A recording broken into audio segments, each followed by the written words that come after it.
Negra que se põe a ouvir a voz do silêncio e para não traí-lo deposita silenciosamente letras sobre o papel. Talvez pense compreendê-lo sob as formas do segredo, cartas, gavetas, diários íntimos. Nos entretantos, segredo gosta de conversa e fala mais bonito que o silêncio. Salta das páginas invisível e buliçoso entre as bocas, as orelhas, os buracos da cabeça. Silêncio vibra cantigas quando percorre em segredo o peito ressonante caixa preta do que se chama poeta.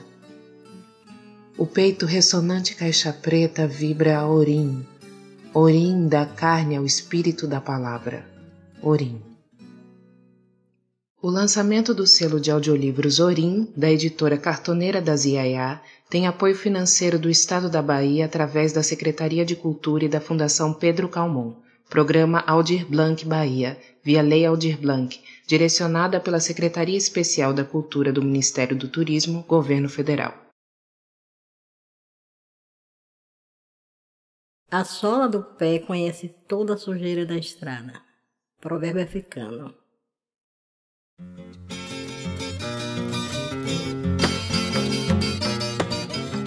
Migrantes. Quando o carteiro anunciava sua visita pelas linhas de Cachoeira, todos corriam à casa da minha avó. Mas só eu, com meus 9 anos, lia gaguejando, tentando adivinhar as palavras, que também não eram muito bem escritas. Naquele dia, todos me atrapalhavam, com seus gritos de alegria. A carta, em poucas palavras, dizia: Rio de Janeiro, 2 de novembro de 1964. Querida mãe e irmãos, é com muita saudade e ansiedade que eu os faço ciente de que em dezembro estarei aí com vocês, pelo período de 1 mês. Abraços e beijos a todos. A benção minha mãe, Estevão Ferreira da Silva. Foi o maior burburinho dentro de casa. Todos já organizavam as coisas para a chegada do meu tio Estevão. Eu não o conhecia, mas tinha um imenso amor e admiração por ele, quando minha avó contava suas histórias em lágrimas e correções da minha mãe, com beliscões. Cala a boca, menina! Não se desmente os mais velhos. Meu tio nasceu numa cidade vizinha aqui na Bahia, em Santo Estevão, origem do seu nome, vindo no ventre de Altos Sertões. Minha avó era migrante e nesse dia não deu para seguir viagem. As dores do parto aumentaram. Armaram uma cabana de vara e plástico. Ali Estevão nasceu, para dar outro curso a essa família. Com os dias foram melhorando a cabana e até fizeram uma choupana de barro coberta de palha. Plantaram em volta feijão, batata e até aipim, que quando colhiam trocavam por farinha e carne de sertão. Tio Tevo contava 4 anos quando minha mãe nasceu. Já ia no riacho pescar surica ou até um peixinho chamado amoreia. O tempo passou e cresceram assim, lutando pela sobrevivência. Minha avó contava que nas noites de lua cheia faziam fogueira, assavam milho e contavam histórias. Tevo, ausente de tudo, com um olhar distante, sempre sonhando. Mas quando cobrava uma história de sua boca, o tema era sempre o mesmo: o menino pobre que ficou rico. Quando estava só com os irmãos, falava-lhe dos seus planos de ir embora. Minha mãe conta que uma vez, os 2 sozinhos e sentados numa pedra, ele lhe disse: Tá vendo aquela estrela lá? Um dia ela vem me buscar e levar para bem longe. Pois bem, minha avó resolveu vir para a Cachoeira, fazer uma visita à sua irmã Zefa. As visitas duravam no mínimo 1 semana, muitas trouxas para arrumar. Bom, foram bem acolhidas, muita prosa, muita risada. À noite, minha tia-avó deu um pedaço de cana a cada um dos pequenos para se divertirem, sentado na porta. Eram 5 crianças, 2 de minha tia-avó, Florzinha e Paulo César. De repente, começou a discussão. Minha mãe chorava insistentemente, dizendo que o Tevo tinha trocado os pedaços de cana e o dela ficou menor. Os adultos interviram. Falavam que estava tudo igual. Que parasse com aquela choradeira. Isso nada adiantou. Então minha avó tomou a cana do meu tio e trocou pela da minha mãe. Aí foi aquele rebuliço. Meu tio puxava de minha mãe, que puxava também, e gritava. Acabou que vó mandou tio Tevo ir dormir de castigo num quartinho lá nos fundos da casa, longe de todos. Antes de dormirem, ouviram o soluço do meu tio, lá no quintal. De manhã, bem cedo, ouviu-se o grito da minha avó. Zefa, cadê Estevão? Pronto, mais um rebuliço. Procura daqui, dali, em vão. Foram horas e dias de procura, até que depois de um mês, o senhor Naná da padaria informou que havia visto nas docas em Salvador, engraxando sapatos, e parecia muito bem. Partiram então para lá e foram informados de que tinha dias que ele havia sumido dali. Um ano depois, receberam o rabisco no papel, lido por uma vizinha. Bença mãe, estou vivo, lutando para viver, mas estou bem. Obrigada pelo castigo. Não foi um quarto escuro, foi uma escada. Assinado seu filho que ele ama, Estevão. Uma dor, um alívio, um arrependimento, uma saudade, uma culpa. O segundo bilhete chegou alguns anos depois e dizia: Bença mãe, que Deus esteja com vocês.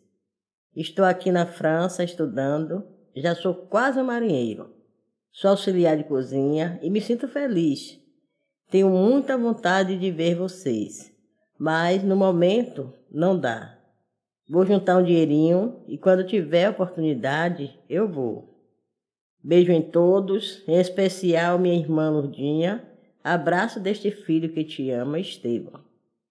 O tempo passando, meu tio mais velho, Valdomiro, também foi embora para Salvador e entrou na escola de música da Polícia Militar.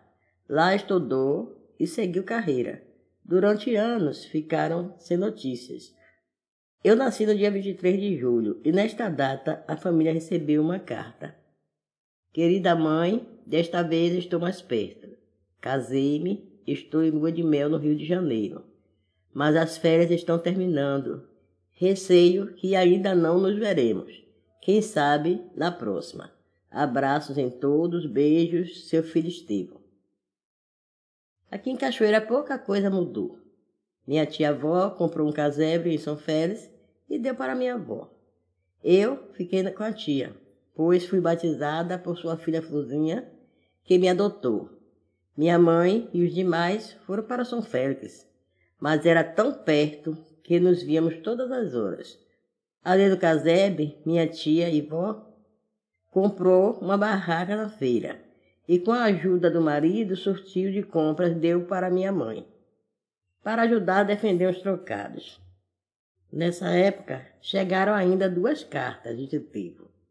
A primeira e a segunda contando o nascimento de suas filhas, Elise e Eloá. A que veio a seguir foi a Kelly, contando da sua chegada. Nessa ocasião, minha avó, já doente, morava na casa da minha tia, enquanto mãe tentava a sorte em Salvador. Bem, minha tia já havia avisado a minha mãe que estava nos planos de Natal fazer os comes e bebes. Contávamos os dias e minutos, e eu não cansava de olhar a foto dele que tinha vindo dentro da carta. Eu nunca tinha visto um preto tão lindo como aquele. A expectativa era grande. Quando entrou dezembro, a cada som do vapor Paraguaçu, botávamos o olho na porta.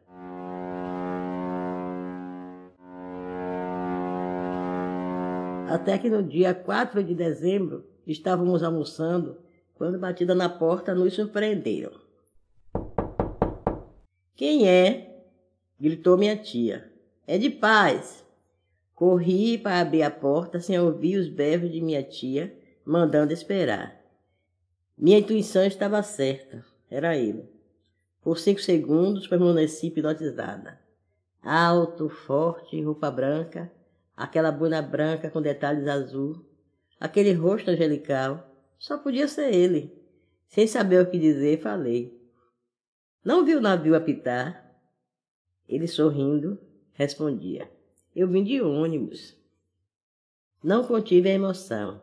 Abracei-me às pernas dele, chorando.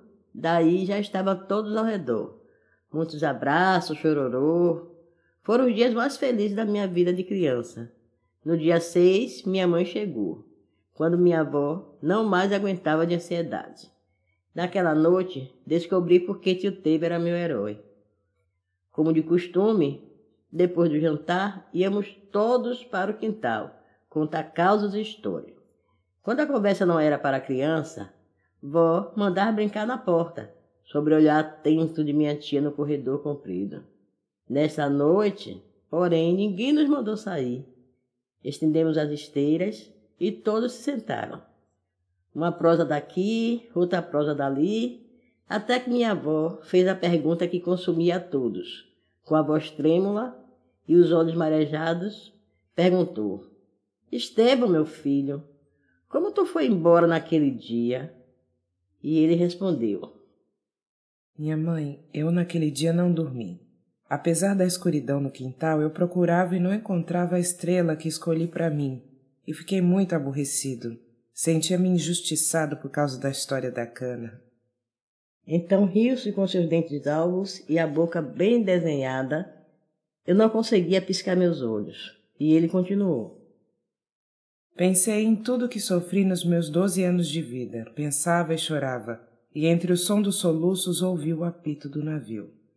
Daí não pensei 2 vezes, pulei o muro, passei pelo beco da casa do vizinho e lá na Baiana me ofereci para ajudar uma família com as malas. Ali, na embarcação, fiquei escondido e assim cheguei a Salvador. Quando cheguei nas docas, encantei-me de tudo que via. Minha avó interrompeu, com os olhos rasos de lágrimas. E comeu o quê? E roupa para dormir? Foi aí que vi a cena mais linda.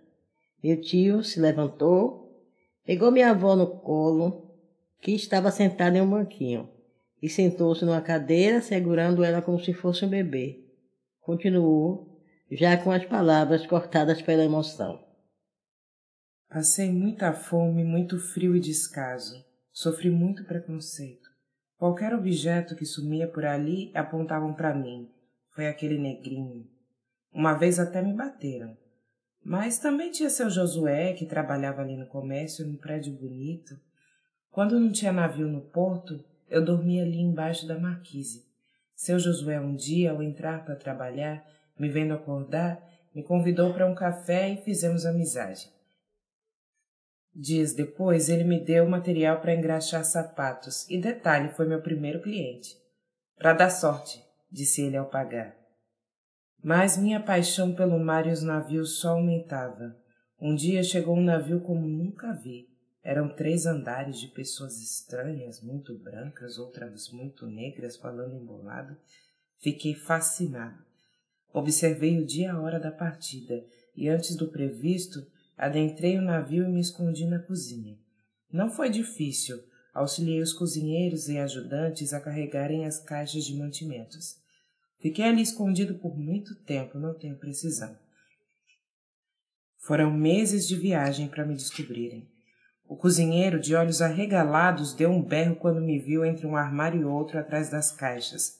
Os 2 ajudantes correram para perto e um deles me reconheceu. Aí foi um vendaval de perguntas infinitas e intermináveis. No final do interrogatório, fui convidado para ajudá-los no trabalho. Fazia as refeições nas horas certas, sem precisar roubar ou pegar os restos no lixo. Tive colchão e ganhei até roupas e sapatos. E o melhor, aprendi a cozinhar. No dia que resolveram legalizar minha situação, o cozinheiro deu-me instruções. Você tem que dizer que não tem família, que não queria mais viver nas ruas de Salvador, e por isso veio parar aqui. Eu serei responsável por você até que possa fazer seus documentos para assinar sua carteira de trabalho. Você já pode ser um dos nossos ajudantes. Já é, né? Ensaiamos bastante antes de colocar em prática nossos planos. Uma noite, sentado na proa, olhei para o céu e vi minha estrela tão perto que pensei tocá-la. Mas preferi conversar com ela, pedir que tudo desse certo. Deu. mas não foi tão fácil. Depois de várias reuniões, as coisas foram se acertando. Quando fomos para o Rio, em outro navio, eu e Luiz, chefe de cozinha, ficamos juntos numa mesma pensão, sob olhares curiosos e maldosos. No dia seguinte, ele tomou todas as providências para que eu tirasse os documentos. Assim, minha carteira de trabalho, ainda quentinha, teve sua primeira assinatura, ajudante de cozinha.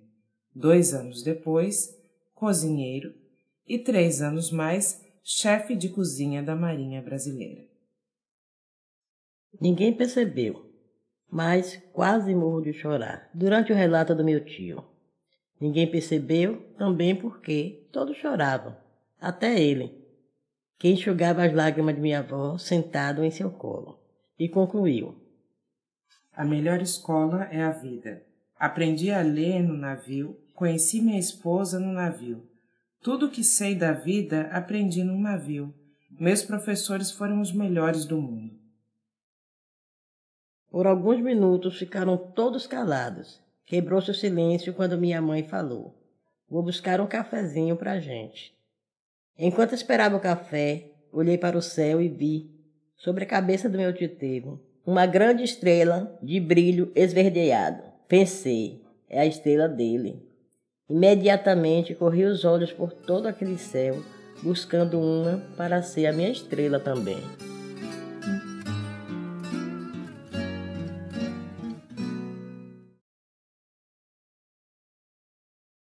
Não gosto de me lembrar de uma infância que quase não tive. Comecei a trabalhar muito cedo, com 9 anos. Já lavava roupa de ganho, como dizia na época, para uma família de um famoso político da região. Vivia num chalé na cidade de São Félix. Logo quando minha mãe se mudou para lá, foi contratada para lavar as roupas da família. Eu apenas o acompanhava. Até que a patroa me contratou para lavar as roupas do recém-nascido, o que eu fazia com muito gosto. Em troca, ganhava comida, roupas e sapatos usados. Era feliz, porque nunca tinha usado roupas tão bonitas, nem digerido refeições tão gostosas e quase na hora certa. Ainda brincava com as meninas que eram quase da minha idade. Às vezes percebia as humilhações, mas perdoava rápido. Precisava voltar no dia seguinte. Fiquei por 2 anos e alguns meses, até que um dia, em visita à casa da minha tia, contei que as meninas dividiam seus fiolhos comigo e também me obrigavam a comer os restos de lanches que elas cuspiam. Minha tia, indignada, não deixou que eu retornasse àquela casa. Discutiu até com minha mãe, que não sabia o que eu passava. Aí sim, comecei a ter infância. Antes de entrar na adolescência, estudava pela manhã. À tarde, fazia as tarefas do colégio e ia comprar pão na padaria de Manuel. À noitinha, até 8 horas, eu vivia a infância, brincando com as crianças da rua 13 de Maio, que na época eram muitas. Peguei amizade com as filhas do pipoqueiro, a sala de sua casa transformava-se num circo, e nós éramos artistas. Quem não era do grupo de amigos pagava para assistir. Na época, um cruzeiro já garantia o quitute. Nessa mesma época, eu morava também na 13 de Maio, na casa de número 18, com meu tio, um general reformado do exército. Vendia coco em casa e na feira. Minha tia também o ajudava, depois de cumprir as tarefas de casa. Foi aí também que conheci a ditadura. Meu tio era do exército, de um regime que reprimia todos. Para se ter uma ideia, ele e sua esposa se tratavam por senhor e senhora, em qualquer tempo, em qualquer ocasião. Eu, sendo criança, não podia sorrir, falar alto, opinar em nada, conversar, ai ai. Só se algum adulto perguntasse alguma coisa. Por isso, quando ele não estava em casa, eu me soltava. Até hoje tenho em mente sua imagem sentado numa cadeira de balanço à frente de um rádio que dizia: 19 horas, está no ar a voz do Brasil. E seguia-se as narrações de prisões, exílio e mortes. Meu tio parecia hipnotizado ali. Ai de quem espirrasse naquela hora. Não sei por quanto tempo assisti esta cena, até que minha mãe se mudou para a Feira de Santana e me levou junto. Fiquei pouco tempo. Não encontrava vagas nos colégios de lá. Tive de voltar, mas dessa vez fui morar com a filha de meu tio, que era minha madrinha. Ela já estava casada e morava na Pitanga. Lá também era muito bom. Minha madrinha casou-se com um professor de uma família bem considerada e conhecida aqui em Cachoeira. Quando em vez, ela ia ver os pais na rua 13 de Maio e eu as amigas. Não me lembro bem porque foi que minha mãe brigou com minha madrinha e eu tive que sair de lá.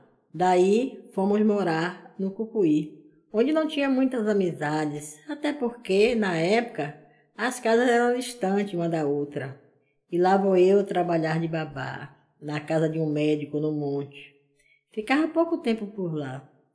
Também já vou parar por aqui, pois as lembranças não são muito boas. Talvez um dia eu conte. Resgate. Tio Vadu mudou-se para Salvador logo depois que meu tio Estevão sumiu. Lá serviu o exército e logo depois entrou numa escola de música da Polícia Militar. Então casou-se e teve 3 filhos e uma filha. E foi morar na Federação. Fez carreira como músico militar. Quando íamos visitá-lo, nos levava às tocatas no Clube Português, de onde nunca esqueci o sabor da feijoada, que vinha fervendo na panelinha de barro. Voltando para a Cachoeira, ficamos algum tempo sem nos vermos. A miséria tinha retomado em nossas casas. Minha mãe separou-se do meu padrasto, voltando a lavar roupa de ganho, o que não dava para o nosso sustento, muito menos para viajar. Ficávamos por aqui com essa fome e necessidades. Até que meu tio resolveu vir nos visitar. Foi aí que percebi o amor que ele tinha por mim. Chegou manso, como sempre, conversou, depois foi correr a casa. E os armários, que estavam vazios. Sem falar nada, pegou-me pela mão e saiu porta fora. Descemos a ladeira do Cupuí, entramos numa quitanda onde ele comprou bolacha, araruta, café, açúcar e umas bolinhas de genipapo para mim. Voltamos para casa e ele pediu à minha mãe para que fizesse um café.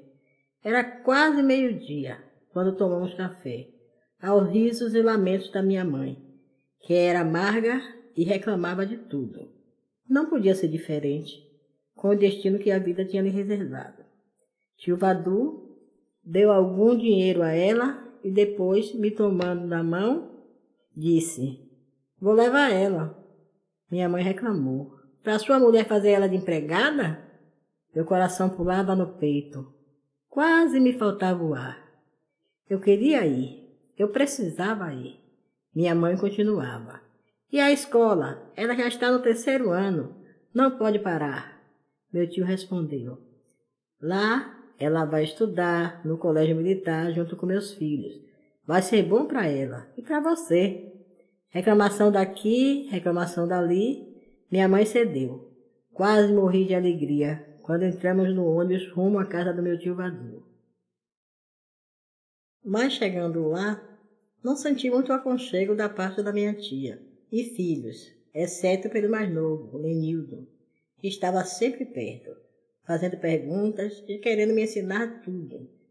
O Lenildo se recuperava de uma catapora que levara à cama, mas as feridas já estavam secas. Vivíamos grudados o tempo todo, tanto que o meu coração de pré-adolescente se apaixonou, mas era segredo. Para minha infelicidade, uma semana depois que cheguei, peguei a catapora. Tudo o que minha tia queria. Trancou-me no quarto, dizendo que não era para encostar nos outros. Jogava um prato de comida por baixo da porta. Assim era com a água. Abria um pouco a porta para colocar um balde com água e meia hora depois pediu o balde com água do banho. Meu tio, quando chegava já tarde do quartel, a perguntar por mim, recebia sempre a mesma resposta: "Está dormindo." Até que um dia deixei por desobediência a luz acesa, até ele chegar. Quando notei sua presença, comecei a chutar o prato da sopa, bateu o balde na porta, até que ele ouviu e ralhou com minha tia para abrir a porta. Tio Vadu ficou horrorizado ao ver a lástima que eu estava vivendo. Tirou-me do quarto, preparou um banho decente, me deu sopa com pão, sentamos no sofá e ficamos até amanhecer. E quando eu vi ele chorava, e chorava muito. Quando amanheceu, disse para recolher minhas roupas que iríamos para a casa de Tuti. Era uma tia mais nova. As poucas roupas que eu tinha estavam sujas e podres da enfermidade. Tio Vadu, ao constatar, resolveu passar na barroquinha para me comprar roupas novas.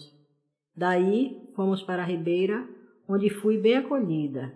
Vivi lá por muito tempo. Só meu tio e meu primo Menildo me visitavam. Ali não tinha fartura, mas não passávamos fome. Sempre se dava um jeitinho pelo almoço. Alguns anos depois, minha tia Tuti comprou um barraco e mandou buscar minha mãe. Mas antes que ela chegasse, resolvi ir-me embora, buscar meus próprios sofrimentos. A puta que pariu. Dalva era uma moça que tinha por volta de 17 anos. Mulata, bonita, cheia de graça. Por onde andava esbanjava sorrisos. Era simpática com todos, homens, mulheres, crianças, velhos. Cultivava amizades. Seu primeiro namorado veio de uma obra que acontecia em sua pequena cidade. Namoraram por 6 meses, certinho, na porta da casa da tia dela, onde morava. Pois Dalva era órfã de pai e mãe. Um dia, Belo, alcunha do namorado, por ser bonito, chegou muito triste, anunciando sua partida.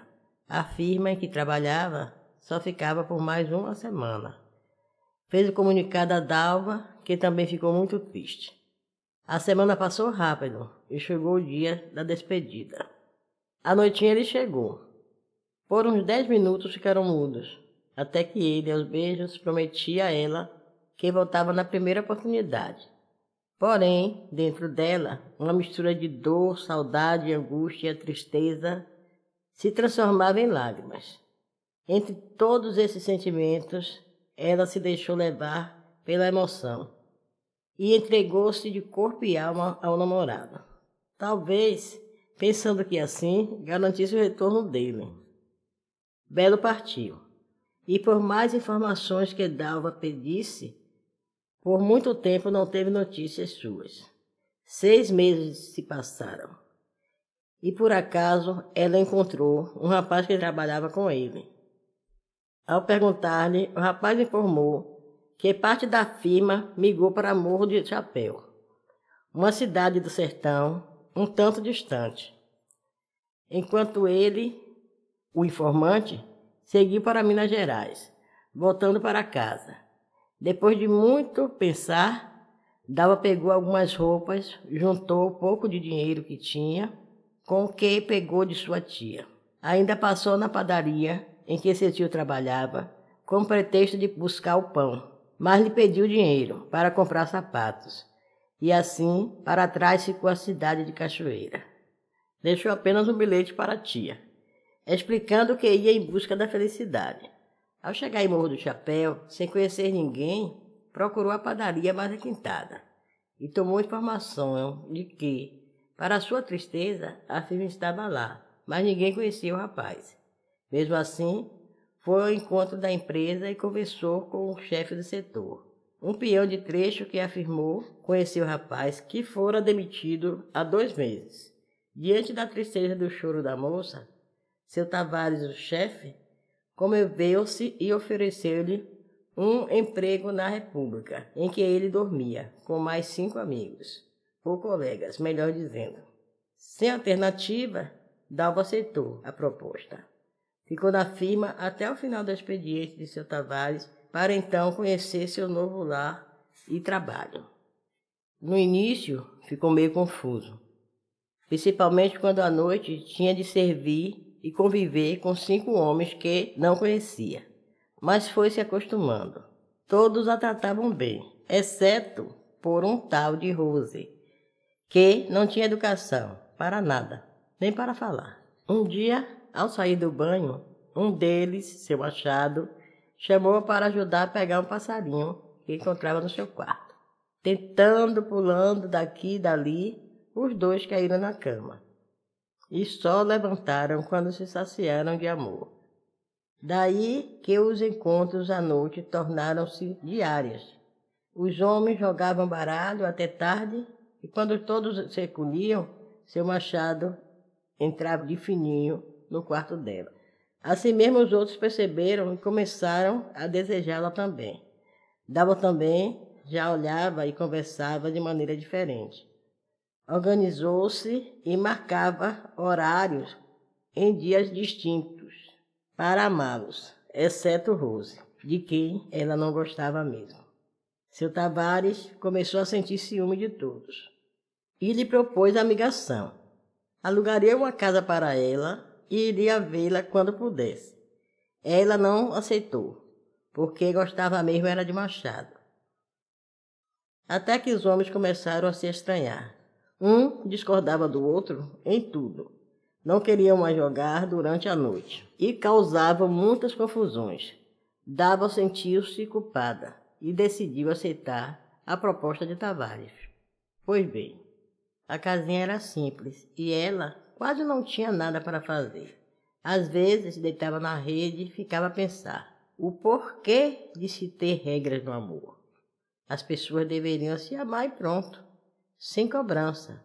Por que existe esse tal de ciúme? Ou ficava na porta a conversar com a vizinha, que fazia questão de saber de sua vida. E ela, que nesse sentido não era besta, enrolava ou desviava os assuntos. Sempre que estava na janela, olhando a rua ou conversando com alguém, notava na casa da frente um homem com uma vasta cabeleira encaracolada, de pele escura, olhar penetrante, que o observava. Sua mulher sempre rondando por perto e resmungando. Num domingo, quando Tavares viajava para ver sua família, pois era casado, Dalva, penteando os cabelos na janela, percebeu a aproximação de Joana, a vizinha da frente. Rui, o marido, quer falar com você. Dalva ficou extasiada. Perguntou com seu jeito mimoso. É o quê? Não sei, disse Joana. Manda ele vir aqui na porta. Ele quer falar com você lá. Espantada, desconfiada, mesmo assim ela foi. Maior foi sua surpresa quando Joana levou-a para dentro de casa. Pegou os 2 filhos e saiu, dizendo que ia voltar mais tarde. Ficou parada no meio da sala, sem saber se ia ou se voltava, quando Rui surge em sua frente com uma cueca branca, a pele parecia envernizada. Sorria-lhe e estendia-lhe a mão. Sem retorno, aproximou-se dela, pegou-a nos braços e levou-a para o quarto, começando aí uma sessão de carinhos intermináveis. Levaram toda a tarde se amando, até que ouviram batida na porta. Ele se levantou calmamente, vestiu-se, saiu e fechou o quarto. Quando Dalva terminou de se vestir, ouvindo os gritos das crianças, comentando do passeio que fizera com a mãe, saiu do quarto mansamente, na expectativa de que algo ruim fosse acontecer. Atravessou a sala, cruzou com Joana de cabeça baixa. Ao chegar à porta, Rui apressou-se em abrir e ela saiu sem se despedir. Na segunda-feira, Tavares chegando. À noite, não encontrou sinal de Dalva, nem um bilhete, nem roupas, só os poucos móveis que lhe havia dado. Entrou em desespero, procurou por todos os lugares, por algum tempo, por muito tempo, só lembranças, saudades daquele corpo quente. Quando Dalva tornou para a cachoeira, sua família o recebeu com desprezo. Não perguntou nada, nem lhe disse nada. Assim permaneceu por 2 dias. até arranjar emprego na casa de um comerciante. Iniciou o trabalho, mas logo foi notando coisas estranhas acontecendo. Tonturas, enjoo, falta de apetite, às vezes muito apetite. Estava doente. Falou com a patroa, que orientou a consultar o médico, pois aí ficou ciente de que estava grávida. Outra revolução, quando sua patroa foi contar à sua tia. Agora que eu não quero ela aqui mesmo, não vou criar filho de puta. Na volta, a patroa interrogou-a para saber que providência tomar. Ao perguntar pelo pai, ela foi sincera. Não sei. Como não sabe? Depois de sua última menstruação, com que você se deitou? Com 6. Dalva simplesmente respondia.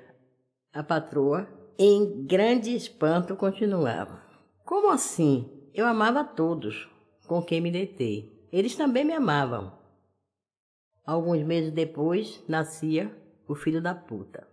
Era a cara de Machado, mas isso era segredo.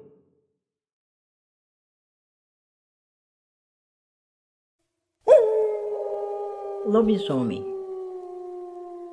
Foi num lugarejo, pela cercania daqui de Cachoeira, que nem vou dizer qual e nem que foi por perto da vila de Belém.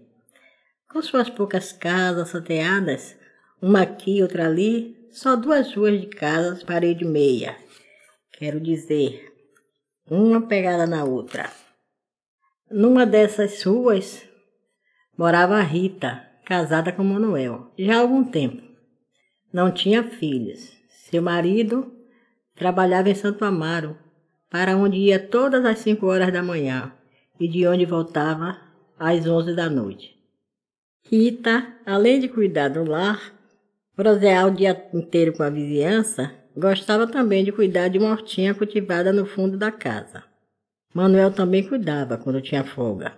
Foi num desses domingos de folga que ele percebeu metade de sua horta pisoteada e começou a ralhar com uma mulher, dizendo para ela ter mais atenção. Ela retrucou que era impressão dele, que ninguém passava por ali, que poderiam ser pegadas de animais, e ele lhe mostrava dizendo: animal caça-sapatos? E grandes? Olha aqui o tamanho da marca. Isso é pé de homem. Deve ser algum ladrão colhendo nossos frutos, que temos tanto trabalho para plantar. Passada a raiva, esqueceram do assunto. Mas pela manhã, ao sair para trabalhar, Manuel alertou a esposa para ter cuidado. Como todas as manhãs, Rita tomava seu banho, vestia sua sainha bem curtinha ou seus shorts e ia para a venda de seu Benel. Comprar pão ou biscoito e levar um dedo de prosa com o dono do botequim. A vizinhança já andava falando aos cochichos sobre a amizade dos dois. Eram altas conversas, sorrisos, tapinhas de beliscões. Mas ela nem ligava. Tinha dias em que ia até 2 vezes na venda de seu Benel, sempre pela manhã e à tardinha, e olha que ficava um pouco distante, lá na beira da estrada. Certo dia, ao ter um súbito mal-estar, Manuel chegou em casa cedo. Já tinha passado pelo médico e foi repousar às 6 horas. Todos já se recolhiam. Fechavam suas casas e sentavam na porta para prosear.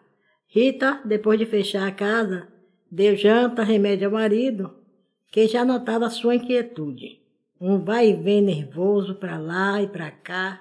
Manuel chegou a pensar que era porque ele estava doente e chamou-a para deitar-se. Ficaram proseando na cama, mas, de vez em quando, Rita levantava-se ou para beber água ou para outras invenções dela. Lá pelas 8 da noite, ouve-se um barulho no quintal.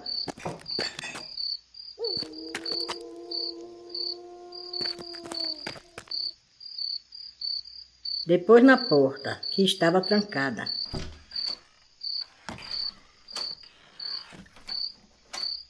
Como se alguém estivesse forçando. Logo Rita correu antes de chegar à porta e começou a gritar: lobisomem! É lobisomem! O marido pulou da cama à procura do facão. Quando alcançou, já não viu mais o lobisomem. No dia seguinte, a vila inteira comentava, inclusive seu Benel, dono da vendinha, que disse também ter visto o lobisomem.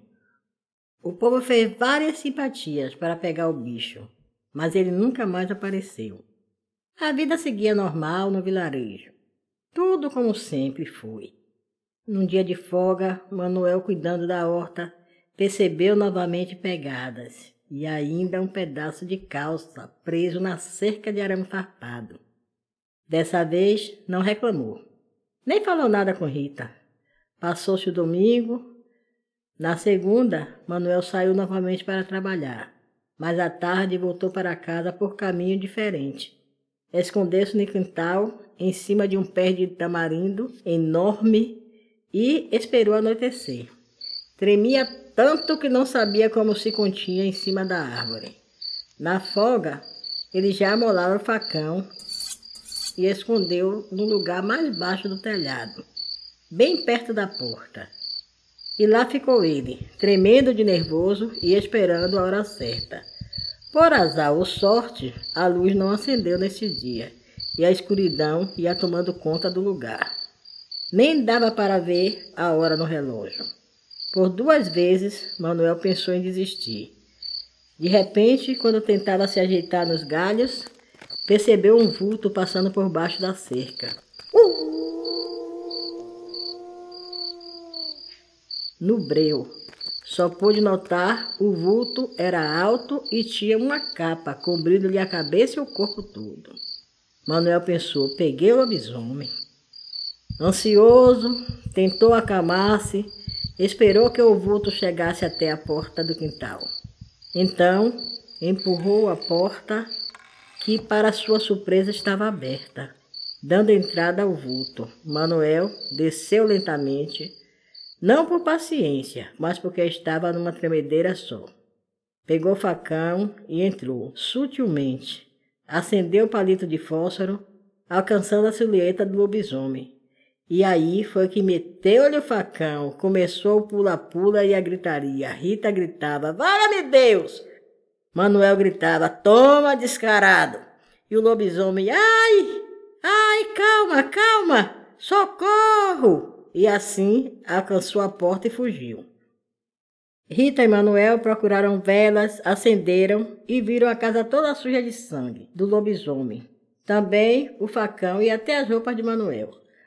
Foram dormir, quando já não tinha mais luz. Pela manhã, assim que o dia clareou, ao levantarem para limpar a cozinha, Rita deu um berro ao encontrar um dedo no chão. Quando Manuel correu para ver o que foi, também deu de cara com um pedaço de orelha em cima da mesa. Passado o susto, ele colocou tudo num saco plástico e enterrou. Passando o dia sem conseguir esquecer. Rita já não ia mais à venda do seu Benel. Quando ia, não o encontrava. A vizinhança toda comentava o sumiço de seu Benel, que só apareceu 1 semana depois, com um grande curativo na orelha e seu dedo indicador da mão direita. Rita nunca mais apareceu na venda. Quando precisava de algo, pedia ao moleque que o comprasse para ela. E Manuel nunca mais viu pegada em sua horta. Nem precisou mais tocaiar o lobisomem.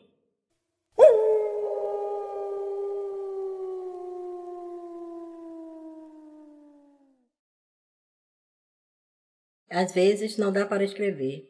É o cachorro marrom batendo na porta para entrar, Pintada, a cadela, roubando a comida do gato, e este, por sua vez, pulando em cima do armário em busca de uma lagartixa, derrubando tudo. Os filhotes de Pintada, desesperados, chorando, querendo mamar. No meio de tudo isso, me vem uma vontade enorme de descer para a praça e tomar uma cerveja. Vou nessa, viu?